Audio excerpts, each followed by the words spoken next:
dia, pessoal. Eu quero, antes de me defender aqui da Sônia, né? Que já fala assim, já fala assim, nossa mãe. Na verdade, a gente faz parte realmente de um sonho que era, estamos falando com a Sônia ali agora, que era de poder organizar as juventudes espíritas, talvez uma turma mais rebelde, que queria que o jovem espírita participasse das reuniões mediúnicas, sim, que ele pudesse participar das decisões da casa, sim, porque o futuro do movimento está aqui, né, e aí esteve em outras mãos, e vai continuar aqui, e mais os menininhos que estão chegando aí. Enfim, a gente sempre teve uma preocupação muito grande com esse envolvimento da juventude. E quando eu falo que era um sonho mesmo. Quero me defender aqui ainda, porque quando a gente começa a recordar, a lembrar de um monte de coisa, vem um monte de sentimento, né, na cabeça da gente. A gente fica vendo que algumas pessoas sempre estão aí e vê outras carinhas novas e tal. Então, eu peço desculpas pela emoção que aflora, enfim. Quero dizer o seguinte, que a coisa que eu mais aprendi nesse estudo foi que, falei com a Sônia brincando, não confie nos recursos eletrônicos. Anteontem, o meu HD queimou. E aí, corre, né? Ainda tem 2 dias, olha que bom.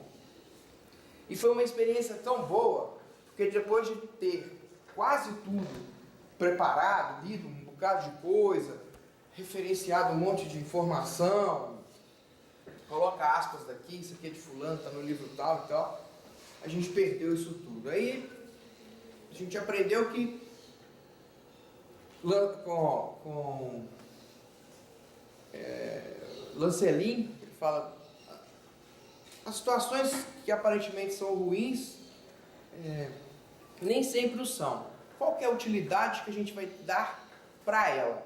Então, bom, a gente está incumbido com uma responsabilidade, contando com a espiritualidade, na inspiração necessária, numa extensão condizente, é claro, com as nossas necessidades e capacidade, e aí para tudo, né? Assim, cadê? E agora acabou, meu Deus, fulano sabe me recuperar, mas fulano viajou e tal.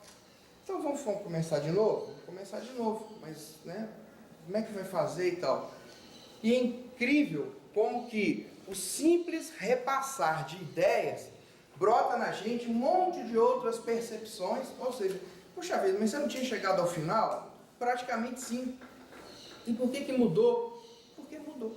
Porque de um dia para outro, a gente muda, e muda mesmo. Os nossos conceitos, as nossas ideias, as nossas percepções, o estado de espírito em que a gente está naquele momento, ou estava naquele outro, favorece ou dificulta a compreensão de algumas coisas. Então, como na prece inicial, que as coisas não fiquem só aqui, que a gente realmente guarde no coração a troca de experiências,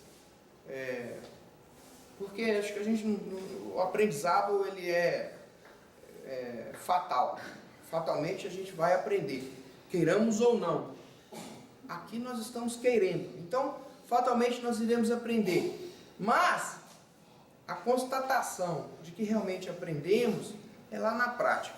Então, peço desculpas, né, para a coordenação de estudos e tal, por estar falando essa coisa toda, mas porque eu acho que é muito importante, quando a gente vem para cá, abre mão do lar, abre mão do lazer, abre mão das aventuras, abre mão de um monte de coisa em detrimento de outra. E o que faz a escolha? A opção por uma situação melhor, ou a aposta numa situação melhor. Então hoje, ontem, anteontem e amanhã, todos nós fizemos uma opção de passar alguns momentos diferente do que é convencional. No sábado, na reunião de vibração pela pomada Vovô Pedro, lá na nossa casa, pelas vias da mediunidade, um espírito que foi espírita, quando encarnado, teve a oportunidade de conversar com a gente. Na verdade, nos alertou. Eu também fui espírita, mas perdi muita coisa. Perdi muito tempo com alegorias, com formalidades, com preces maravilhosas, com palavras difíceis e com pouca ação. Então, hoje, ou nessa semana, vocês têm um desafio enorme, que é compreender Jesus. Todos nós sabemos das nossas limitações e da grandiosidade de Jesus. Mas Jesus, penso eu, ele não tem essa preocupação que a gente o compreenda. Não tem que compreender Jesus, a gente tem que viver Jesus. Um dia um amigo me perguntou, acho legal, você que é muito religioso? Não sou muito religioso não. O que você acha daquela frase, Deus é fiel? Falei, olha, eu não acho que Deus é fiel não. Que isso? Como não? Porque o que é fidelidade? Fidelidade é a opção por uma coisa, por alguém, por uma ideia, em detrimento de outras. Então Deus é fiel a quê? Se tudo é dele. Então a gente às vezes, nessa relação com Deus e com Jesus, a gente às vezes tem uma relação um pouco míope, de não enxergar lá na frente, de às vezes se preocupar só com esse momentinho agora, só com essa situação difícil que eu estou aqui e tal, ou mais apertado, porque normalmente na alegria a gente não tem muito tempo para lembrar de Deus e de Jesus, porque eu estou alegre, eu preciso vibrar a minha alegria. E normalmente na tristeza, como a gente normalmente se recolhe, a gente vai pedir ajuda. E se for pedir para alguns amigos próximos, eles vão falar assim, eu não te falei? Eu não te falei? Então a gente não pede. Pede para Deus, meu Deus, me ajuda e tal. E às vezes fica barganhando algumas coisas. E essa relação é que eu acho que a gente tem que trocar. Começar a trocar. Pensar em rever algumas ideias, porque nós estamos falando de Jesus. Então, o que é Jesus? É Jesus. É o nosso melhor modelo. É o governador do nosso planeta. É um espírito de luz. A gente fala isso, umas coisas tão poéticas, e eu estou tomando esse tempo inicial, que nasceu exatamente da reflexão de ter perdido o material, de ter que fazê-lo de novo. E eu pensando, o que é Jesus para mim? O que é Jesus? Qual que é a minha relação com Jesus? E eu percebi que eu preciso mudar muito, porque a gente tem recebido tantas coisas e a contrapartida não tem sido na mesma proporcionalidade. Então, se colocar numa balança, eu, pelo menos, eu acho que eu estou bem lá embaixo mesmo, porque a gente, ou bem lá em cima, né? Porque não tem tanto peso assim. E ainda assim a gente às vezes questiona, reclama, quer repensar, enfim. Nós vamos conversar sobre a pedagogia de Jesus. Suas estratégias e recursos didáticos. Eu adorei o termo estratégia, porque para a gente estratégia soa batalha. Eu tenho que ter uma estratégia para conseguir aquilo, porque se eu não tiver estratégia, alguém consegue no meu lugar, ou na minha frente, e eu quero ser o primeiro, ou o único, de preferência. Então, a ideia de estratégia me deu uma sensação muito boa. Também pela opção de ciência, de ter estudado em faculdades e tudo mais. Eu gosto muito de marketing. E isso é delicioso demais de estar falando. Vamos fazer uma coisa aqui. Eu sei que vocês já estão vindo num cronograma de ideias até chegar, no dia de hoje. Mas eu queria, para valorizar a pedagogia de Jesus, lembrar o seguinte, que todo mundo já ouviu falar, se não ouviu nesses últimos dias, já ouviu em algum outro momento da vida, na famosa teoria do Big Bang. Antes o nosso planeta era essa bola incandescente e ao longo do tempo, bem devagarinho, porque na natureza não tem saltos, ele está quente, amanhã resfria. Tum. A varinha não funciona ali. As coisas precisam maturar, amadurecer, dar tempo para que elas compreendam o real estado em que se encontram. Inclusive as pedras, inclusive o planeta, inclusive tudo. Então, bem devagarinho, o nosso planeta foi resfriando. E Jesus recebeu de Deus o presente de ser, por falta de vocabulário, o nosso governador aqui, o responsável, o nosso tutor, aquele que vai dirigir esse planeta que está pegando fogo, ardendo em fogo, e que aos poucos ele viria a resfriar-se. E Jesus, pacientemente, porque o tempo pertence a gente, né? Deus, Jesus, isso é atemporal, a gente não consegue colocá-los no tempo. Se a gente pensar que Deus sempre existiu e pensar muito, a gente fica com a cabeça doendo. A gente dá vontade de parar e falar assim, não mexe com isso não. Eu tenho um menino de 10 anos que voltou da evangelização outro dia, oriçado, com essa ideia de Deus, que Deus sempre existiu e tal. Mas como? Ele sempre existiu. Não, mas não é possível. É possível. E é a mesma angústia que a gente tem, e o Livro dos Espíritos nos consola falando que ainda não compreendemos, falta-nos ainda, pelo menos, um sentido. Que a hora que a gente chegar nesse sentido, talvez a gente descubra que ainda faltam outros. Porque o nosso distanciamento ainda é muito grande, o que não é demérito. Significa que estamos caminhando, o que é mérito. Então, Jesus, devagarzinho, fez toda uma preparação, toda uma estratégia para que esse planeta pudesse aos poucos resfriar-se, e não todo, porque a gente sabe que lá no miolinho ainda está queimando bastante, ainda está bem quente, e ainda bem, porque senão nós provavelmente não estaríamos aqui, dentre outros efeitos que o planeta sofreria, físicos. Ele preparou o planeta para começar a receber as primeiras vidas, os seres unicelulares, as amebas, que a gente estudou lá no primeiro ano de segundo grau, segundo ano, nas biologias da vida, e foi vendo que o planeta começou a criar condições para receber vidas, abrigar vidas, né? Não é nem receber vidas, abrigar vidas. Então, muito devagar, nós fomos sendo preparados para poder fazer parte desse mundo aqui.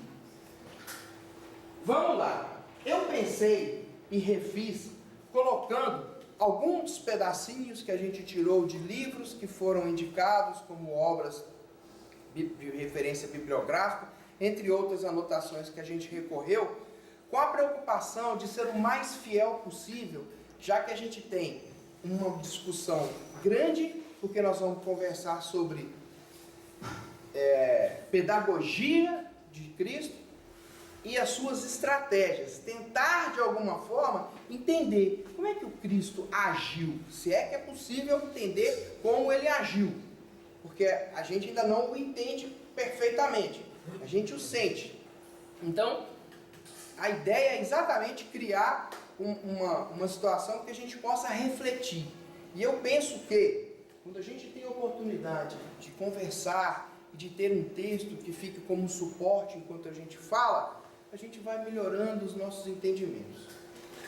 Jesus recebeu o nosso planeta Terra, como já dissemos, para que pudesse velar não só pelo planeta, mas, sobretudo, pelos espíritos que viessem fazer parte, em sucessivas reencarnações de aprendizado, para trazerem riquezas de desenvolvimento e evolução para o seu espírito. Então, vamos imaginar uma coisa aqui agora.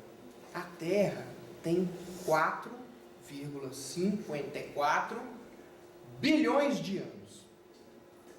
Jesus recebeu a Terra incandescente para prepará-la e para estar até hoje conosco, nos garimpando, nos lapidando e garimpando, né? Porque vai tirando um aqui, coloca aqui, esse aqui está assim, precisa de ajuste. Então, Jesus vela por nós há pelo menos 4,5 bilhões de anos. Ou seja, Jesus já era Jesus há 4 bilhões de anos. Então, eu fico triste às vezes porque uma encarnação não ficou tão bem resolvida. Então, olha a grandiosidade do Espírito e a paciência, considerando a nossa escala de tempo, desse Espírito. Por quê? Porque ele trabalha na obra de Deus, que é eterna. Então, se Jesus esteve aqui, recebendo o planeta, há 4,5 bilhões de anos, e até hoje continua trabalhando, como ele mesmo nos garantiu, junto com o Pai, nós ainda também teremos muito serviço pela frente, graças a Deus. Na questão 625 do Livro dos Espíritos, Allan Kardec tem a resposta dos Espíritos quando questionou qual o tipo mais perfeito que Deus ofereceu ao homem para lhe servir de guia e modelo. Então vamos lá. O ser humano, nós, pela própria natureza de ainda termos consciência de que estamos aprendendo, a gente sempre busca realmente uma referência. E a obra de Allan Kardec, são nesses detalhes que a gente vai vendo, e como nós às vezes somos ingratos a esses irmãos que nos preparou um material irretocável até então, e ele já falou que se tiver que mexer, que mexa sim, porque a doutrina é progressiva, que a preocupação em nos garantir o seguinte: eu não tenho que seguir Zé, Chico, João e Maria. O meu melhor modelo, o meu modelo ideal, Jesus Cristo.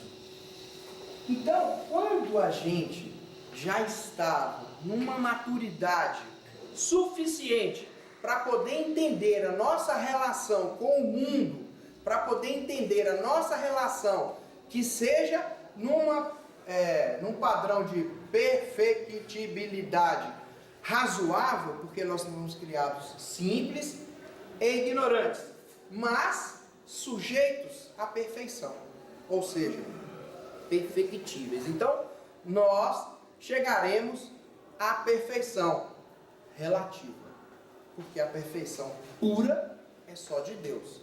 Ah, mas então, aonde que nós vamos chegar? Eu não sei.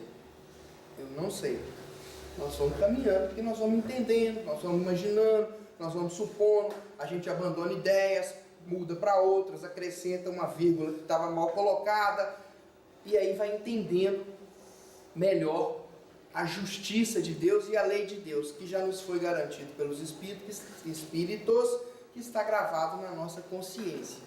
Então, Jesus, no momento em que entendeu que a humanidade estava suficientemente madura, ele pessoalmente veio até nós numa prova de amor absurda para garantir a consolidação dessa libertação dos espíritos.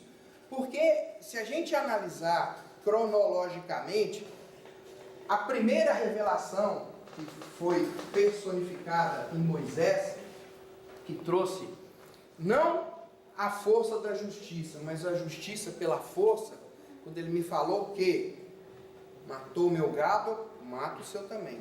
Bateu no meu filho, eu bato no seu filho também. Furou meu olho, eu furo o seu olho também.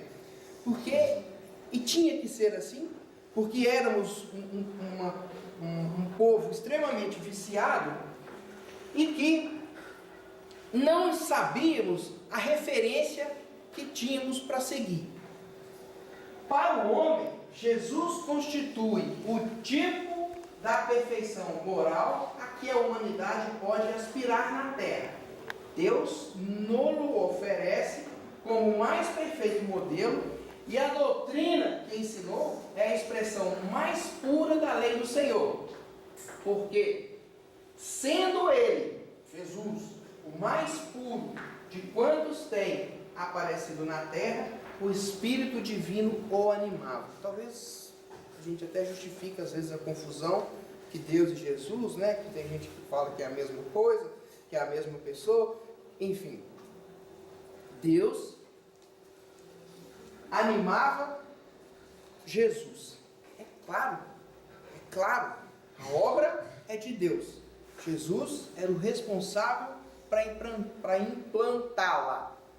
Mais do que justo que fosse aos moldes de Deus, porque a obra é de Deus. Então, quando a gente vem pensar em pedagogia de Jesus, nós vamos estar pensando em pedagogia de um espírito desse tamanho.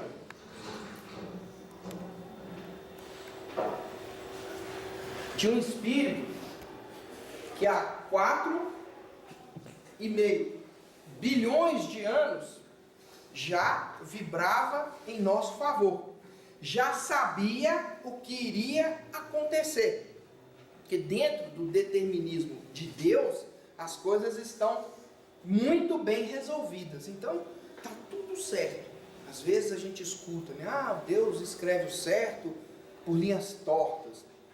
Deus escreve certo. Quem entorta as linhas, às vezes, somos nós. Então, não tem nada errado. Está tudo certo. Não, mas essa quantidade de tragédia que a gente está vendo, esse mundo, não sei o que, essa tristeza toda, está tudo certo.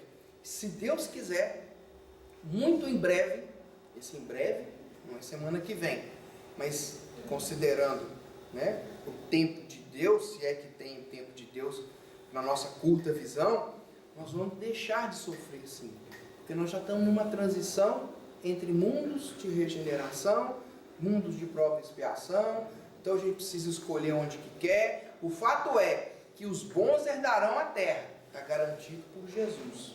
Significa que quem não for bom deve ir para algum outro lugar. Vamos imaginar os exilados de Capela. Os bons herdaram Capela, os maus vieram para cá. Ué, mas puxa vida, mas vieram logo os maus? Sim, mas os maus de Capela ainda eram muito mais esclarecidos do que nós, e nos ajudaram muito quando estiveram aqui. Depois que adquiriram maturidade suficiente para acompanhar a turma, imagino eu, por justiça de Deus, provavelmente foram para lá, porque não faz sentido, entre aspas, gigantes, perder tempo num planeta que ainda estava amadurecendo, onde as pessoas que habitavam ainda estavam perdidas, e coisas que, é como a gente tivesse tomado bomba e repetir um ano. Faz isso, eu já sei, já estudei tudo e tal, beleza, tá, ok, tá tranquilo, sim, mas no final da pontuação você não foi suficiente para seguir, então repete. Uma analogia pequena, crua, né, e que não tem muito sentido, mas é só para a gente entender esse distanciamento entre mundos aí. Então os bons herdarão a terra, está garantido por Jesus. E quando a gente fala de pedagogia, né, aí eu olho para a Ângela aqui, que é professora, e aí a gente vê que às vezes dá vontade de rasgar tudo que a gente escuta de pedagogia. Quando a gente chega, né, em alguns lugares, algumas instituições, para tratar de saber, para construir, para fazer ciência, e ver que as coisas ainda não estão muito claras, materialmente falando. Aí vamos pensar espiritualmente. O que é pedagogia? O que é pedagogo? Pedagogia, pedagogo. Aquele que exerce a pedagogia. Não adiantou nada, né? Prático de educação. Então nós começamos a falar em educação.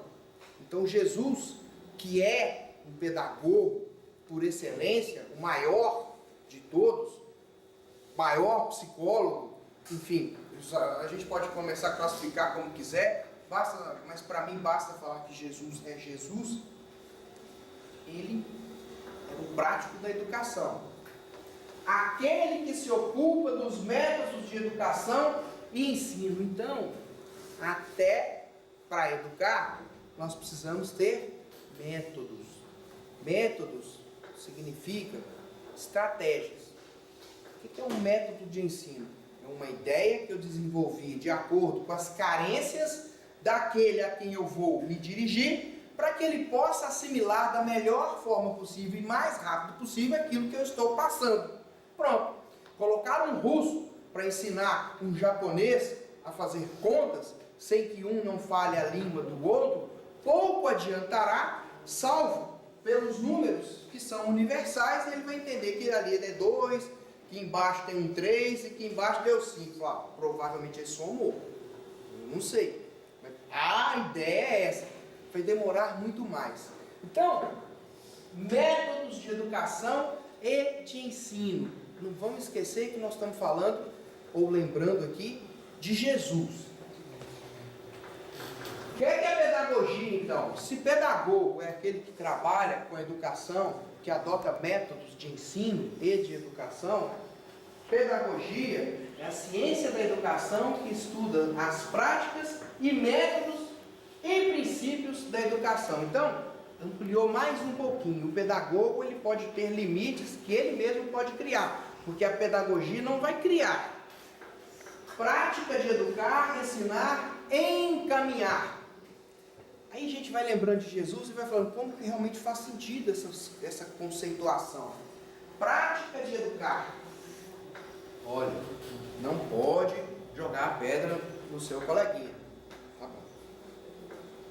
Ensinar. Vem ver o que você fez com o seu coleguinha. Olha a pedrada que você acertou nele.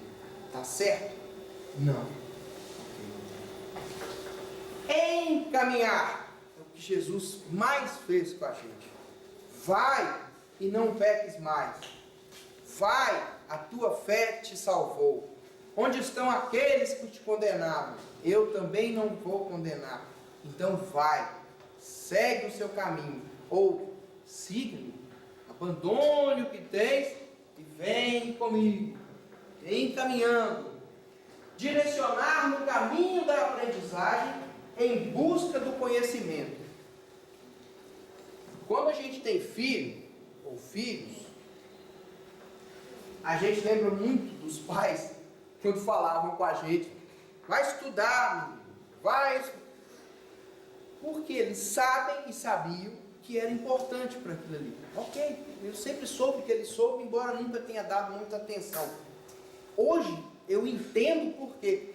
Porque o querer bem é muito maior do que só a preocupação em fazer-me ou fazê-los ler, escrever, somar, fazer conta. Não seja bobo. Não é deixar de ser bobo ou deixar ou virar esperto.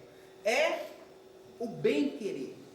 Isso é íntimo, né? Isso está tão forte dentro da gente que às vezes a gente faz sem perceber. E é bom que seja, porque se a gente perceber muitas coisas, a gente começa a notar o que está fazendo demais e depois cobra. Quando a gente começa a fazer umas coisas sem perceber, significa que está vindo da alma e que o corpo não está muito preocupado mais em ficar assimilando isso, porque ele sabe que tem que fazê-lo. E não é mérito nenhum. Então, amar aos inimigos. Perfeito, é o ideal. Amar os amigos. Não é fácil. Então, qual que é mais meritório? Ah, então eu vou deixar de amar para amar. Não, ame a todos. Mas a gente tem essa dificuldade mesmo. E é da nossa natureza. E não temos que ficar triste por ainda sermos assim. No livro Dores da Alma, Hamed, graças à caridade, depois de nos falar de drogas, de vícios, de cólera, de inveja, de desregramento sexual, de tantas outras dores que marcam a nossa alma, ele fala, olha, fica calmo. Pense agora que utilidade que você dará para essas dores. Ah, eu sou desregrado sexualmente? Sou. Eu realmente sou. E agora? Qual a utilidade que você vai dar para esse desregramento? Você vai continuar alimentando ou você vai tentar dominar? Não há nenhuma ação que sai do nosso corpo sem passar pela nossa mente. Então, o segredo de tudo isso, de toda essa educação, de toda essa pedagogia que Jesus nos entrega, não é nem propõe, que propõe e eu estou querendo saber se você quer também ou não. Ela está entregue, porque Ele sabe o que é bom para a gente. A gente sempre vai receber o que precisa, não o que quer. Miramês, apelo aos espíritas, quando for orar, rezar, pedir a Deus, faça-o numa voz que Ele entenda. Quer fazer uma oração numa voz que Deus entenda?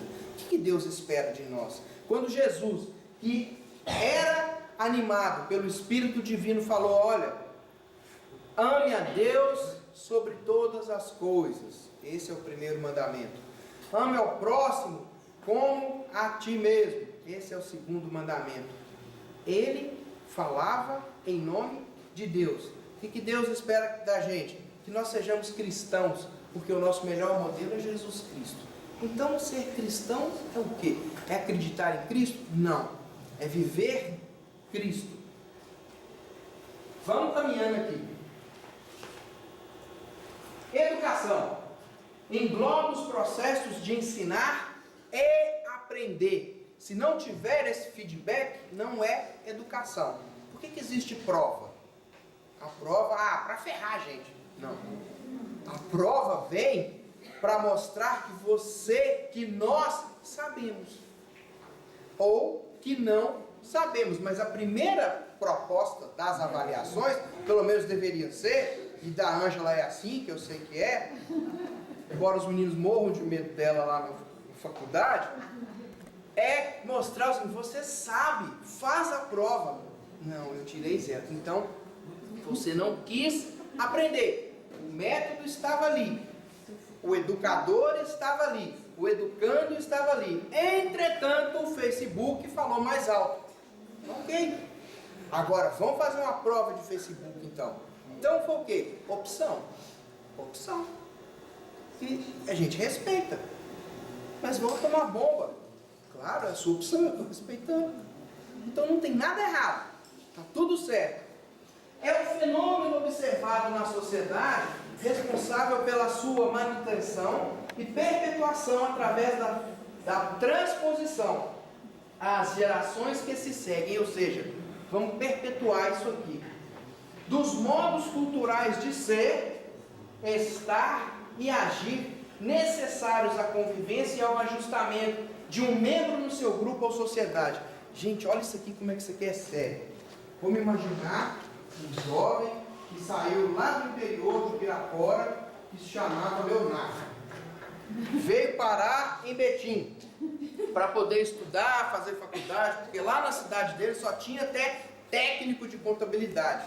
Ele até foi, embora nunca tenha utilizado de uma forma efetiva o que estudou.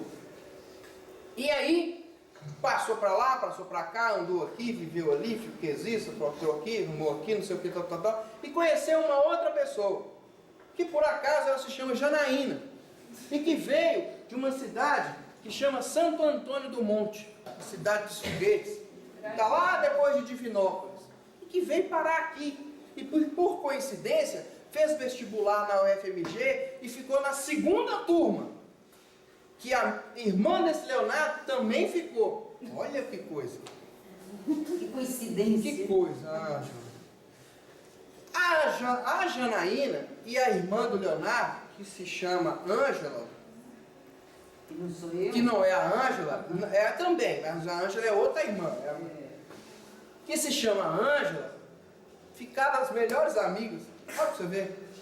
Enquanto isso, o Leonardo, que era bagunceiro, difícil, complicado, gostava de aprontar, foi melhorando, foi diminuindo, foi para a mocidade, foi para os Comecon, que na época era em Contagem, e foi entendendo que a vida é muito mais legal ser vivida plenamente, mas plenamente não é só aquilo que me convém, plenamente em todos os sentidos.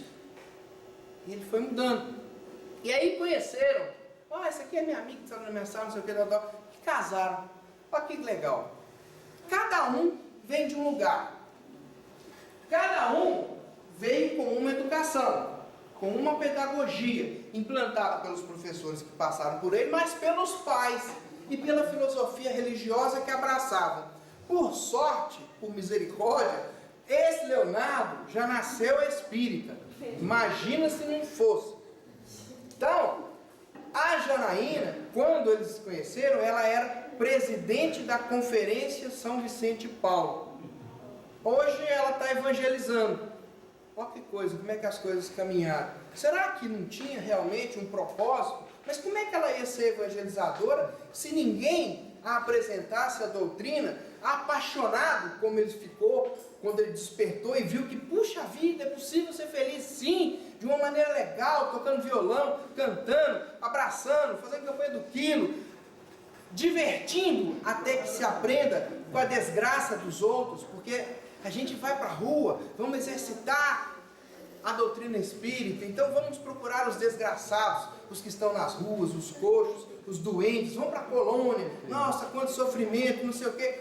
Aí vai entendendo que isso tudo está certo, que isso tudo faz parte da obra de Deus, e que isso tudo faz parte da educação e da pedagogia apresentada por Jesus objetivamente há 2000 anos. Como assim? Ela vem sendo implantada desde quando a gente estava lá longe, querendo começar a ter raciocínio, movido só pelo instinto, bruto, embrutecido, e que devagarinho foi despertando, aprende aqui, sofre ali, queima a mão aqui, pisa num espinho ali, e aí vai descobrindo que a natureza, que era a nossa referência, quando a gente pensava em adoração, também crescia. Só para ilustrar, antes de Cristo, Sócrates falou que a educação se resume, melhor, a educação resume toda busca do homem, da mulher, não, só do homem, em conhecer a si mesmo, ou mesma. Então, educação resume toda a busca do homem em conhecer a si mesmo. E aí reside o maior segredo da nossa evolução. Aliás, no maior não, né? Pelo menos um dos grandes segredos. Porque o que nos faz reencarnar? O propósito de evoluir. Como que eu faço para evoluir? Educando. Não tem, essa é receita de bolo. Eduque, você vai evoluir. Ah, então tá. A evolução intelectual precede a moral mesmo. Então, precede. Porque quando a gente consegue intelectualmente crescer, não é só da matemática, da física, do português, não. De conhecer ideias, de ter um raciocínio lógico, a gente compreende melhor o bem e o mal.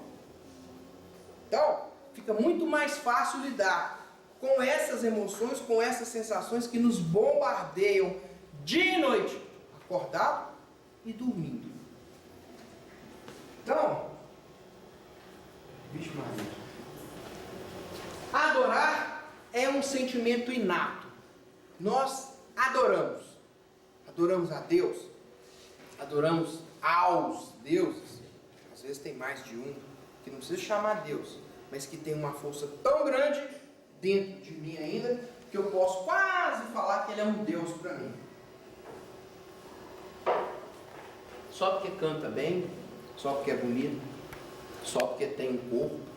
Então, a gente vai adorando e vai escolhendo, né, de acordo com o retorno que a gente tem dessa nossa adoração. Muita gente que já passou aí de 30 anos vai lembrar assim, não, quando eu era pequeno, eu era louca com os meninos que chamavam menudo. Nossa, quase morri. Ou então, quantos meninos não queriam ter uma namorada bonita igual a Xuxa? Credo! Agora, naquela época não. Naquela época não. Quando eu vi ela pela primeira vez, o tamanho dessa pilastra aqui, eu falei, gente, é de verdade. Por trás dela, que é tanto de lourinhas, paquita, né? Piquitita, não, paquitas. Lindas! Gente, quando eu cheguei lá em Pirapora, vocês não sabem quem que eu vi. Eu fui no Rio passear, andando não sei o quê. Dei de cara com a Xuxa, uma bota até no joelho, toda cheia de roupa de estrela, não sei o quê, um perfume. Mentira, nem lembro do perfume, né? Mas a gente tem que falar, né? Fala, valoriza. Era a Xuxa, é mesmo. É. E as paquitas, e qual que é a mais legal mesmo? Qual que é a mais bonita? Qual que é a mais gostosa? Não, isso aí, ó, todas. Não, vocês têm que ver. E aí vai, né? E aí a gente vai. Depois fala assim, não, meu Deus do céu, como é que pode, né? Isso faz parte do nosso aprendizado. Não é que ela seja ruim, não. Mas eu entendi que não precisa de tanto mais. E eu preciso respeitar quando os meus filhos começarem a ter essas ideias de falar assim, nossa, fulano é o centro da minha existência. Ou fulana é o centro da minha existência. Aos pouquinhos, sem descuidar, a gente vai observando que as coisas vão mudando. Não dá, é para ficar cego. O moço que matou o John Lennon, ele era tão obcecado com o John Lennon, que ele vivia John Lennon. E ele começou a achar que o John Lennon era um impostor. Esse cara é um impostor, eu vou matar porque eu é que sou. Esse cara tá farsante. Não dá para viver assim. Então, a gente vai adorando. E adorar, tudo que transcende, tudo que está fora, a gente vai adorando. No início, então, os nossos pensamentos eram soltos. E a gente adorava tudo. E a nossa relação com Deus começou na natureza. Raio, trovão, chuva, vento, fogo, enfim. Tudo que era diferente, tudo que era desconhecido para a gente, era Deus. Porque quando a gente não conhece o que vem, a gente tem medo. E normalmente, como não conhece o que vem, vai mais à frente do que deveria ir. E aí, machuca. Aí estávamos nós lá nas cavernas. E aí uma tempestade danada. E aí um cidadão qualquer mais aparecidinho, porque sempre tem, mesmo nas cavernas, sempre tem um aparecido, que vai correr pela chuva. Pelado. Ah, que delícia. E aí cai um raio. Pum. Caiu duro e frio. Nossa, esse aí, ó, esse negócio que pisca e que é esse aí. Até a gente entender, né? Que não é isso não. Igual a gente fala com os menininhos lá. Não, isso aí é uma nuvem que bateu na outra e aí saiu uma faísca e fez esse barulho. Não faz mal não. Até a gente entender. Então a gente vai adorando tudo que é exterior. E a nossa relação com Deus começa na natureza, graças a Deus, apesar da redundância, porque a natureza é de Deus. E a gente começa a respeitar a natureza quando a gente entende que nós fazemos parte dela. Por isso que às vezes fala assim, não, hoje é o dia da natureza, vamos comemorar a natureza. Um dia para comemorar a natureza é muito pouco, né, perto da convivência 100% que temos e da destruição absurda que fazemos com ela.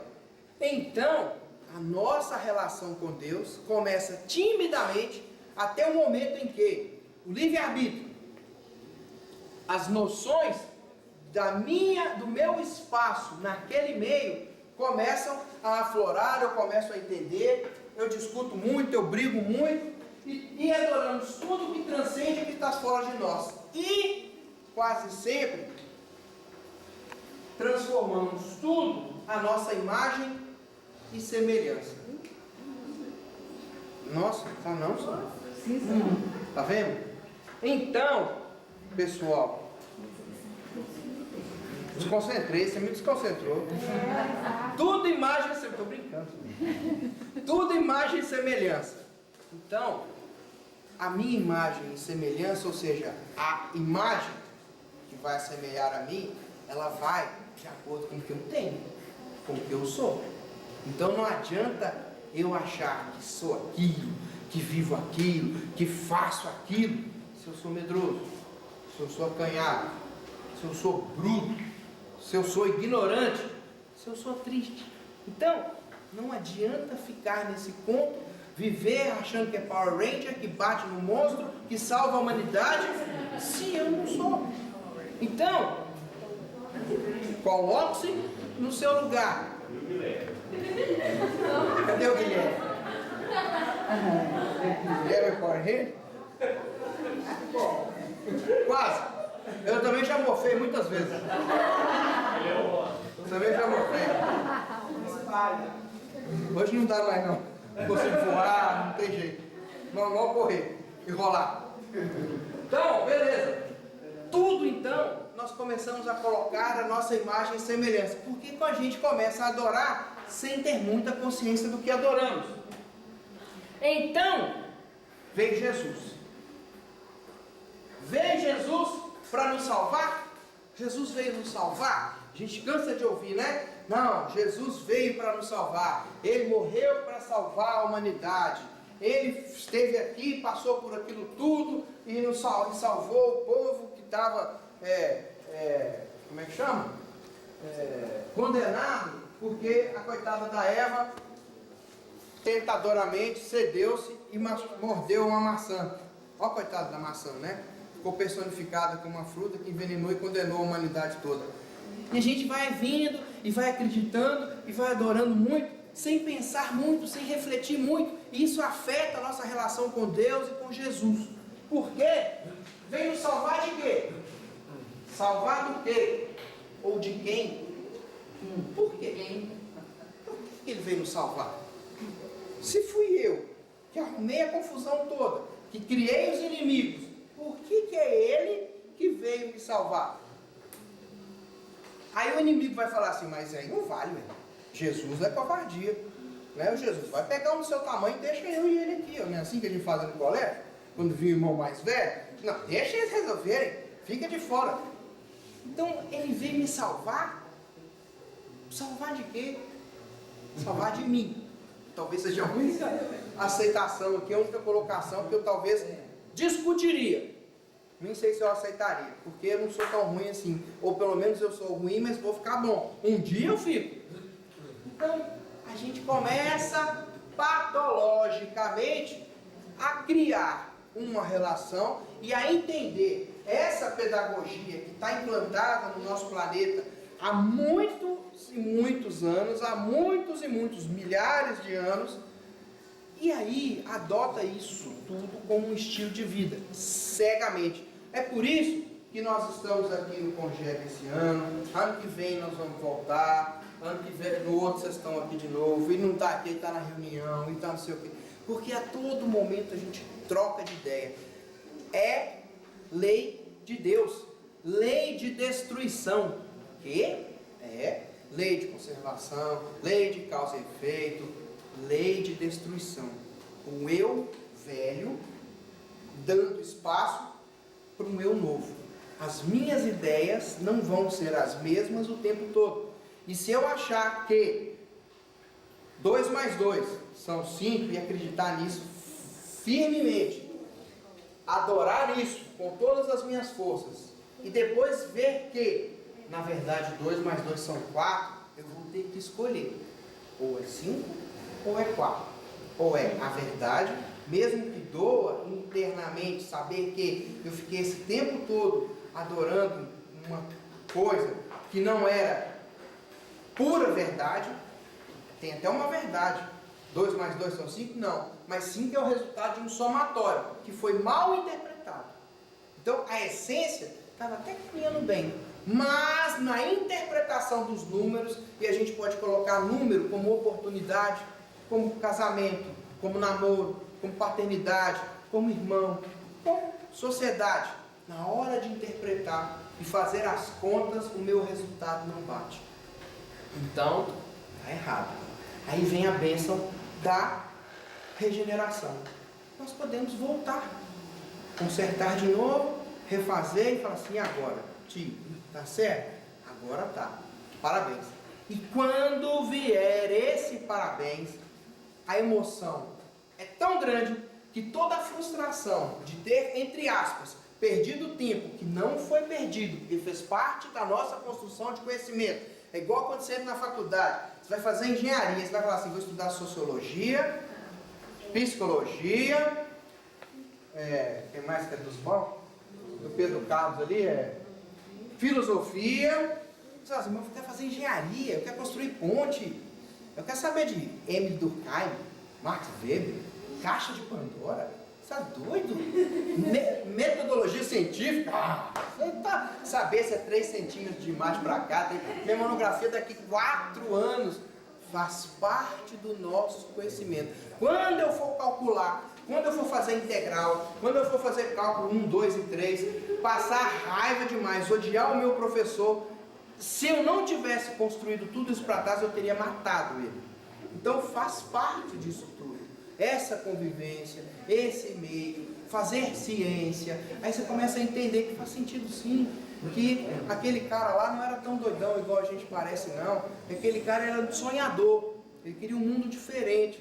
E eu também quero. Olha, então eu comecei a ter um link com aquela ideia daquele moço que falava que a sociedade oprimia a própria sociedade. Olha, então peraí, então quando eu for construir uma ponte, eu tenho que construir uma ponte segura, sólida, porque vai fazer mal para a sociedade. Então a gente começa a fazer sentido lá atrás, então não foi perdido.